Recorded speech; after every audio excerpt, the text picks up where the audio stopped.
So in this commentary video, I'm going to assume you already know what drifting is. I don't have to explain it to you. Video, I want to explain the intricacies of streeting. So let's say you don't live near a racetrack, right? Unfortunately, where I live in Mexico, we don't have racetracks super close to us. We have to drive about 3-4 hours to get to the closest track. So a lot of us have taken the initiative to do practice on the street. But in this video, I want to explain how to do it safely and responsibly without anybody getting hurt. Because unfortunately, there are too many degenerates in this scene who end up ruining it for the rest of us. So I'm going to do this community a service by giving a couple of tips on how to street responsibly. And what is streeting? I'll tell you right now.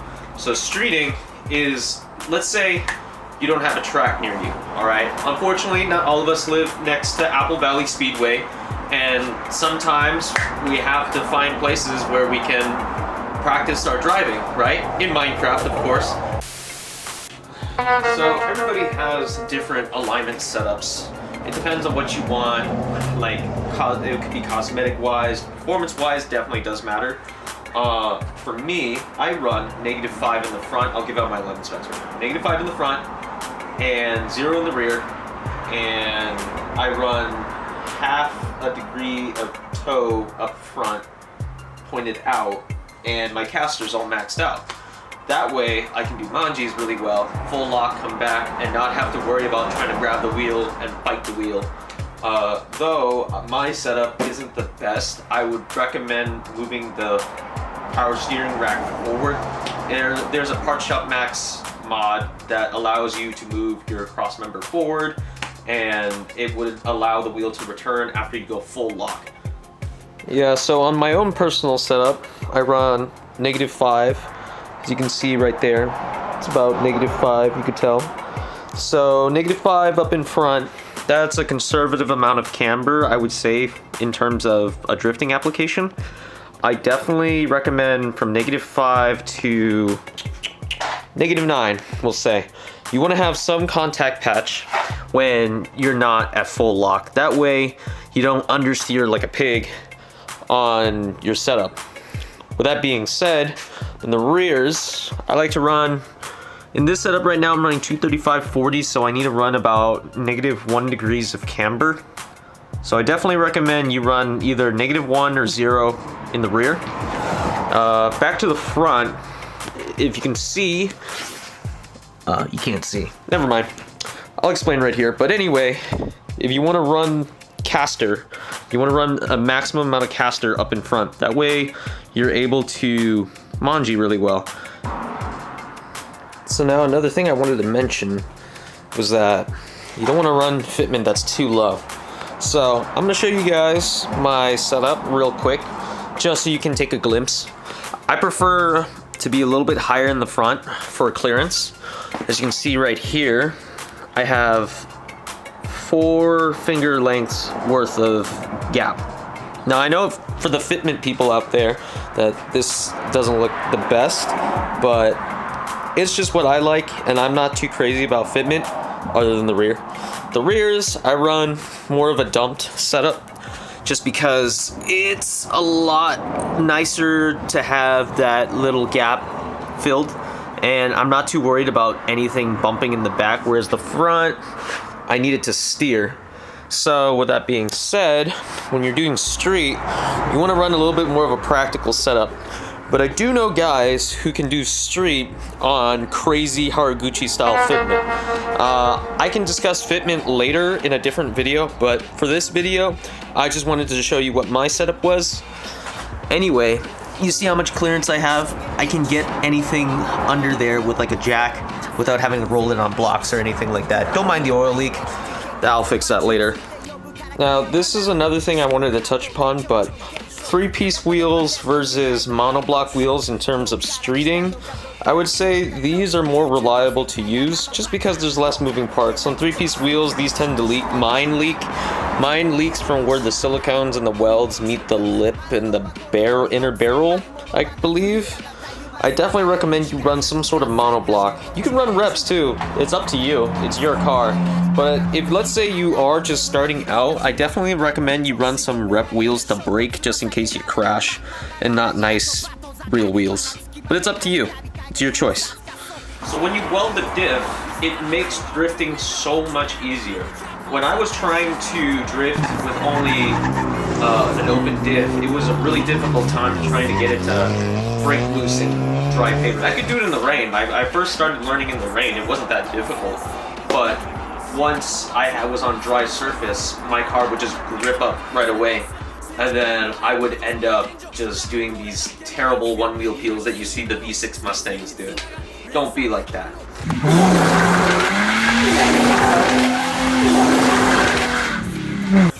But what I definitely recommend is you have good front tires.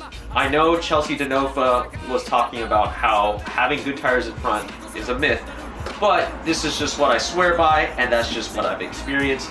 But it's up to you to make your own decision. So let's say you have low horsepower, right? So when you have low horsepower, you don't have the advantage of being on throttle all the time, like a Mustang or a Challenger or anything with a V8.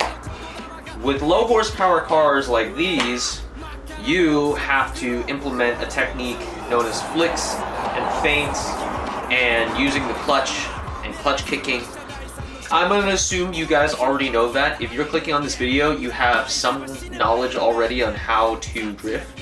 This video is more illustrating how to do it responsibly in an area where you're not close to a track. Now obviously if you have high horsepower, then you don't really have to worry about the low horsepower techniques, but it's still a good idea to learn those low horsepower techniques because it makes you a better driver. So with high horsepower, it's pretty self-explanatory.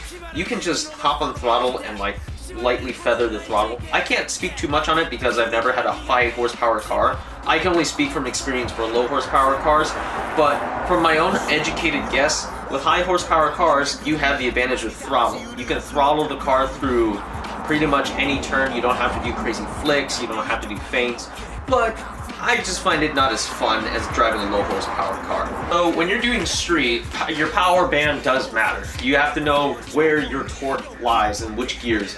So on an S chassis, for me for example, all my torque in my car is in second gear and third gear, probably around 3,000 to 4,000 RPM.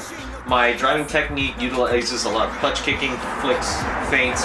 I can't explain this in all of this video. I'm just trying to explain streeting at the moment. So if you're looking for a video on driving techniques, you're gonna have to go elsewhere. But if you're already clicking on this video, you already know what flicks and feints. Another tip that I have when it comes to streeting is silence is golden. Now, it's really cool to hear cool car noises like turbo flutters, your exhaust being like straight pipe and then it's loud as shit. Freaking awesome, right? It's great for the track, not good for the street. Why? Because in the certain areas, if you have a really loud exhaust, you're pretty much gonna give yourself away saying, hey, I'm doing stupid shit.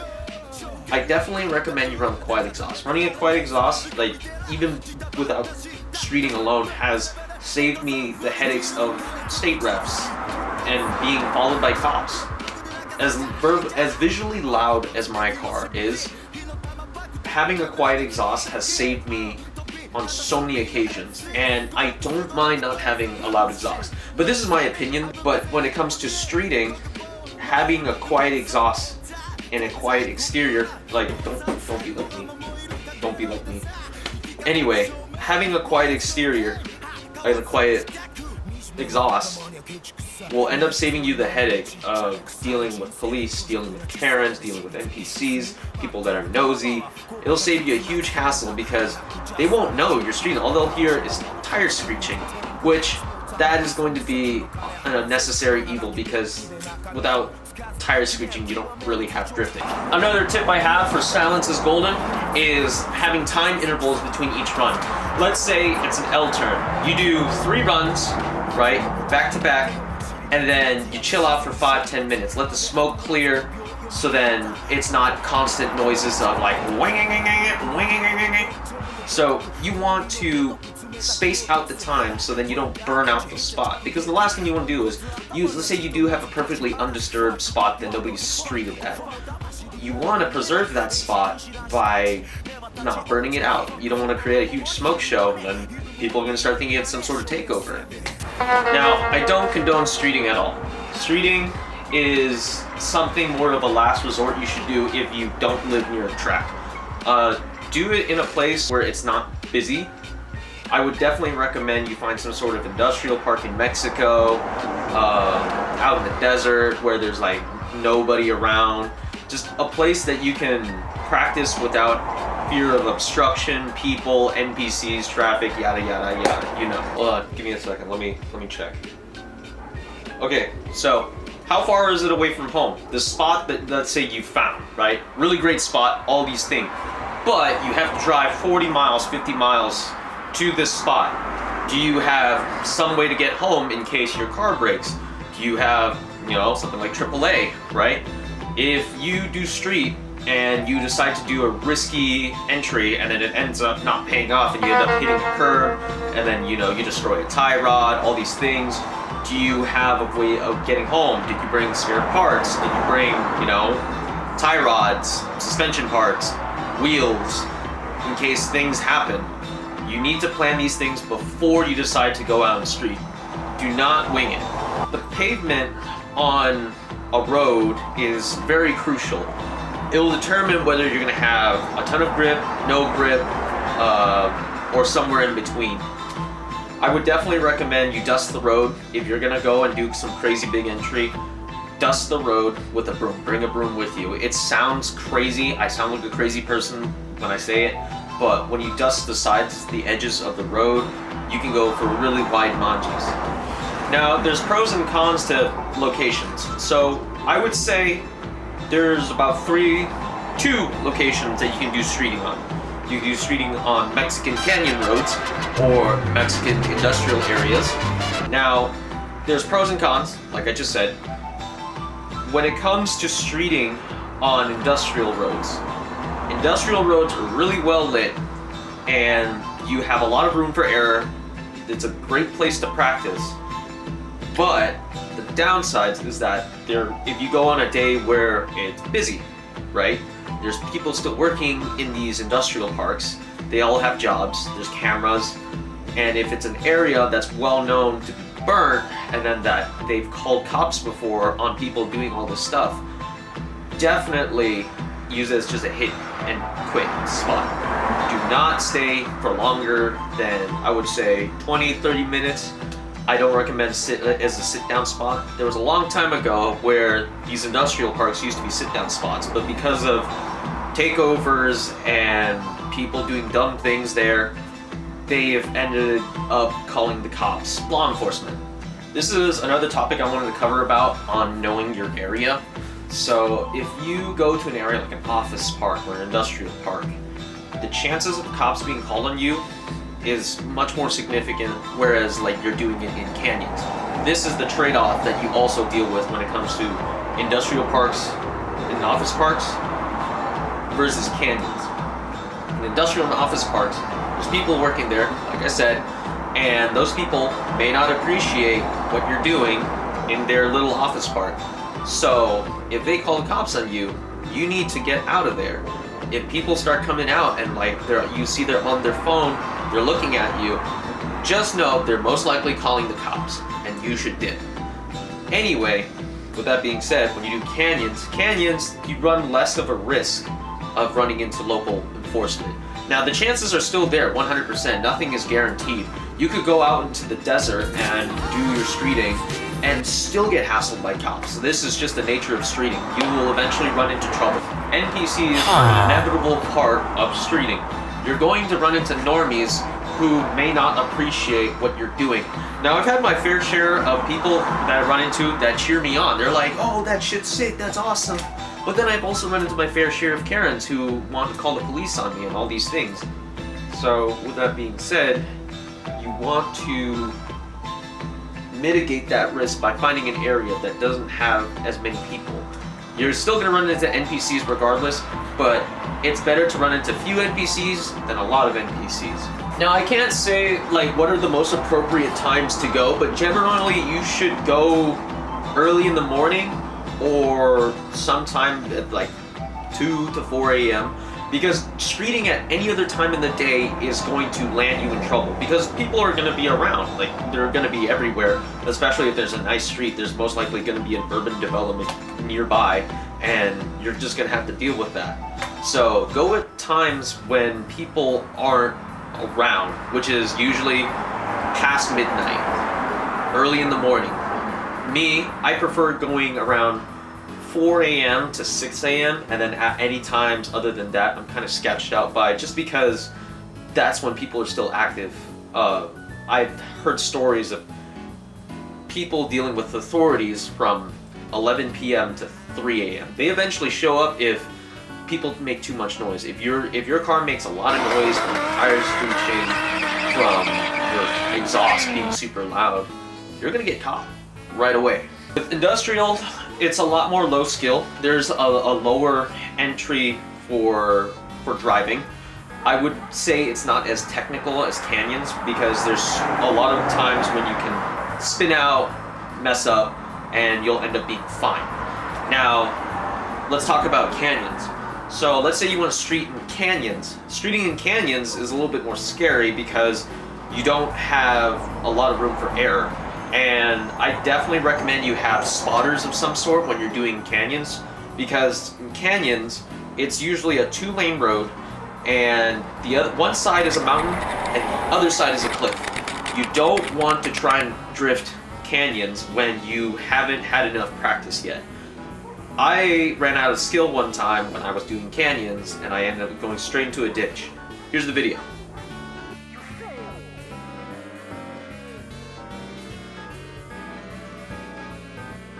Now, let's say you have a party of people that you're going with.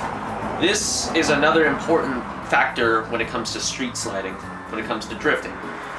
You should take only people that you know really well with you. Don't take any strays with you. I learned this lesson the hard way.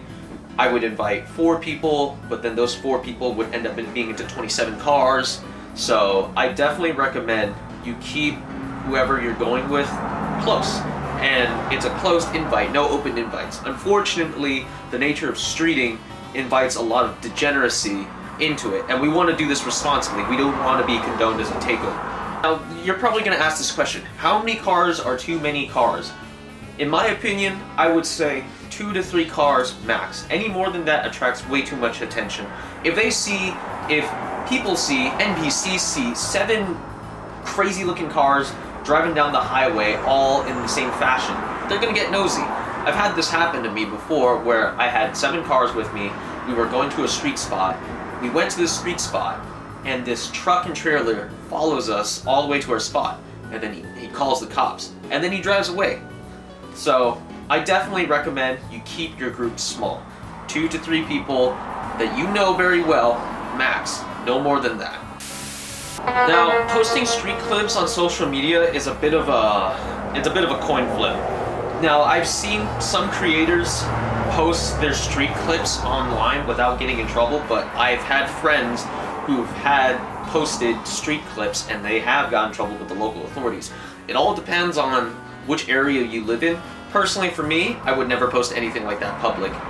Posting things like that public will get you caught. Now, if I've actually posted anything, that's up for debate. I plead the 5th on that. And if you, let's say you do have a big social media following, you don't know who is watching you at all times. The clout is not worth losing your car. Say you do decide to post public clips. Blur your face, blur your plates. Don't let them know anything personal about you, right? It's just common sense. It's like, imagine you post your driver's license online with like the whole thing, or your credit card, debit card, anything with sensitive information. Use your common sense. Last tip, never say one last run. This applies to street, this applies to track. I don't care. When you've had an entire session where you've been drifting over and over and over again, then you go and you take your like 10-15 minute break, and it's getting out pretty late, right? Like, you've already got a couple great runs in. Now, your homie says, Oh bro, one last run, do one last run. Don't, do not do it. Almost every single time, saying one last run brings a lot of bad energy for whatever reason why. I'm not superstitious, but this is one thing I live by. Never say one last run, because the times that I have said one last run, I've almost always had some sort of problem at the end. I've wrecked on track, or I've had problems where I've gotten into a ditch on the street. Never say one last run. Now that's the, I would say 5 or 6 rules of streeting. I definitely recommend you guys follow these tips because this is what I've learned over the past 2-3 years of streeting. But all in all, this is what I have to say. None of this is real. This entire video is a huge parody. Don't take this seriously. Street responsibly. Deuces.